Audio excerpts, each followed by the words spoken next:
Annapurna, Kanchenjunga, Gaurishankar, Machhapuchhre, Everest. Guess the odd one out. के हो त एभरेस्ट?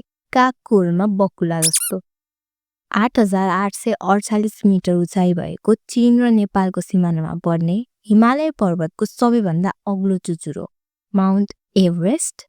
एभरेस्टको अरू नामहरू पनि छन्, जस्तै सगरमाथा, सगरको माथ, सगर अर्थात् आकाश, जस्तै तिब्बती भाषामा छोमोलोङमा, संसारको आमा. अनि त्यसपछि आउँछ एभरेस्ट,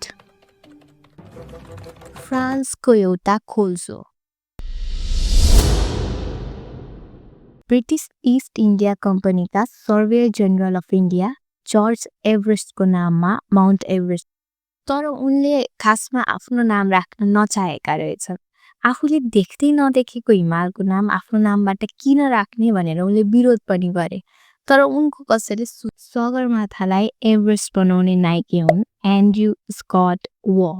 10 अप्रिल 1802 मा the great trigonometrical survey of India सुरु भयो. 5 वर्षमा समापन हुन राखिएको यो प्रोजेक्ट समापन हुन 70 वर्ष लाग्यो. र त्यसै क्रममा सर्वेयरहरू नेपालसम्म आइपुगे. तर नेपालले ती सर्वेयरहरूलाई आफ्नो भूमिभित्र प्रवेश गर्न दिएन बिकज अफ अभियस रिजन. त्यसैले उनीहरू दार्जिलिङ र नेपालको तराई क्षेत्रबाट नै सगरमाथाको अवलोकन गर्थे. अहिलेसम्म विश्वको सबैभन्दा सर्वोच्च शिखर कञ्चनजङ्घालाई मानिन्छ. र मार्च 1856 मा व अथवा उनलाई जस्ट डब्ल्यू भनौँ, एकछिन डब्ल्यू पनि होइन, एल र एलले आफ्नो निष्कर्ष निकाले. के निकाले भन्दा कञ्चनजङ्घा 8,552 मिटर अग्लो छ भने सगरमाथा 8,840 मिटर. र खासमा सगरमाथाको उचाइ ठ्याक्कै 29,000 फिट निस्किएको थियो.